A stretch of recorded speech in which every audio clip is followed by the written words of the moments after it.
We're here at the IAS meeting, and we're here with Vivian Cox, who's with MSF, Médecins Sans Frontières, Doctors Without Borders.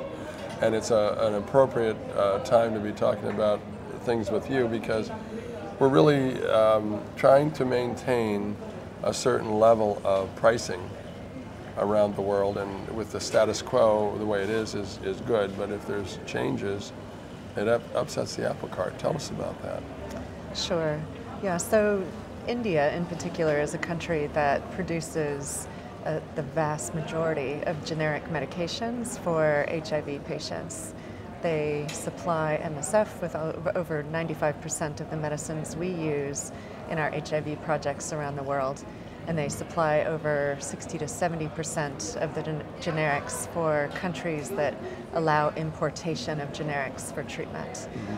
And that pipeline or that supply of generic medications is essential for HIV treatment programs.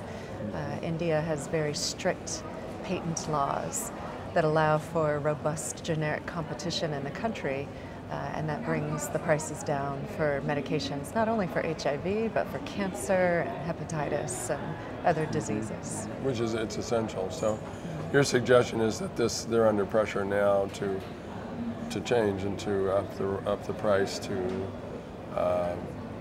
for whatever reason, it's not going to be healthy for the economics. So in other words, a dollar spent it's going to have to be $10. I mean, or whatever it is. It's going to be way more than we can afford, and less people consequently will get treated. Exactly.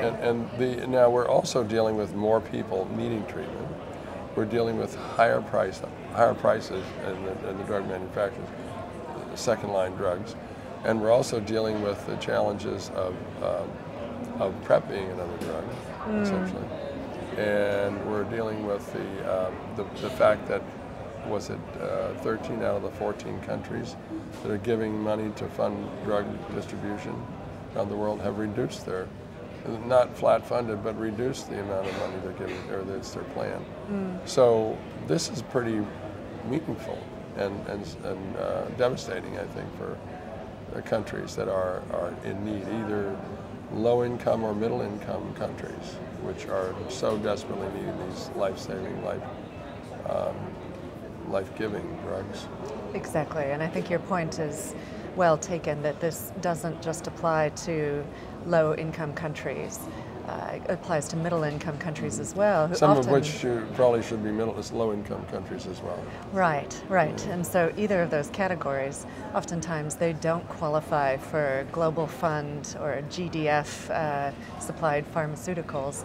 They have to buy their own medicines, and so they're a bit in that awkward zone of not getting Global Fund funding for medicines, but not being able to afford the current price of many of the HIV medications.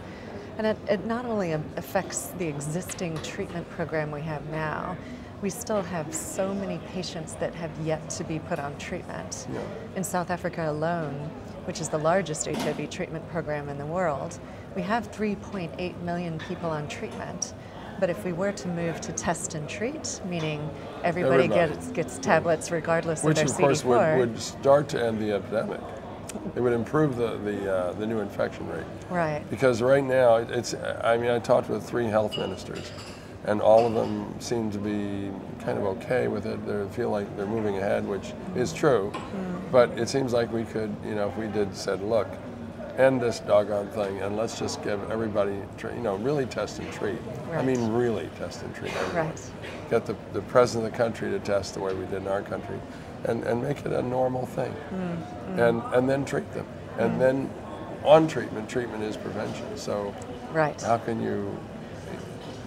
we would be a herd immunity savant. It would be no way that people could get the disease. And you can't double the number of patients that you have on treatment if you're paying a certain price for medications that won't allow for that. So all of these factors are problematic, and we have to try to find a way to improve the prospect of making a giant shift. I mean, I've said this every conference. I know that it seems like I have ideals that are way up there, but we have to find a way to become more aggressive with the treatment. I know they have the 90-90-90 and so forth, and one of the health ministers is saying 90-90-90-90, which of course the last is on prevention. Prevention, right. But we're really hopeful that that we can take a much stronger look at this and save lives and save the fact that we're saving a lot of money. Right. We're spending, but we're investing. Right, right. It's a more efficient use of funding. I don't agree that we need to do more with less. I do think we need to have ongoing commitments to funding. Because it's math. I mean, we can't do more with less.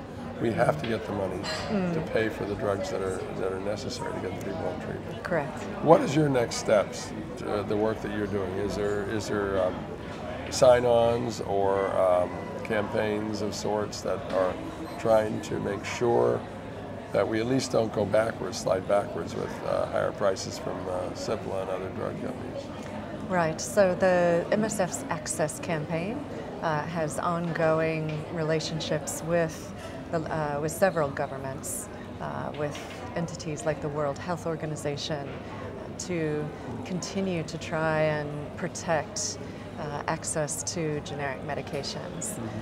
So I'd encourage you to look at Untangling the Web. It details a lot of the things that we've been speaking about today. Is that the Global Fund and the Gates Foundation?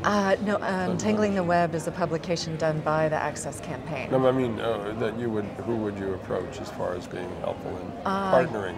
With exactly who you mentioned, with WHO, with PEPFAR, Global Fund, Gates Foundation, all of those partners should be working together to ensure that we don't allow for exclusivity of patents and lack of robust generic competition. Well, I'm sure that you're going to do a good job of it because I mean, we try to do what we can here for the audience who probably is aware of this, but maybe not, and in which case they can, write to their congressmen or senators, and I guess that's about the best we can do as individuals. Tell stories that we know are sad and true about the people who are challenged by the fact that they can't get access. I mean, when we were in Malaysia, we talked to a lot of people who were in the middle-income countries who are really living on next to nothing and yet having to pay their medications. Right. It's sad. Right. It's absolutely sad. Agreed. So we hope you do good with the work you're doing. I'm sure you will. Thank you very much. And I look forward to hearing from you again. It's a pleasure. Thank you.